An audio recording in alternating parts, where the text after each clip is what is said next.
Zoznámte sa. Toto sú ľudia, ktorí hľadajú spravodlivú ponuku.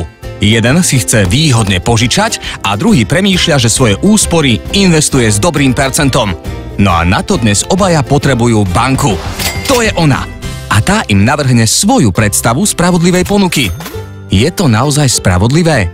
Máme tu veľmi spokojnú banku a dvoch nespokojných ľudí. Investora, ktorý zarába veľmi málo a človeka, ktorý za pôžičku zaplatí veľmi veľa. No nebuďte smutní, banku už nepotrebujete. Ododnes si vystačíte navzájom sami. V Zinku jednoducho spojíme tých, čo chcú investovať, s tými, čo si chcú požičať. A aj preto je možné, že pri investovaní do Zinku môžete získať až 5%. A vy, ktorí si v Zinku požičiate, budete zaručene splácať menej ako v banke. Jednoducho všetci budú spokojní. Tak poďme na to. Zink Euro. Spravodlivý systém pôžičiek a investícií od ľudí pre ľudí.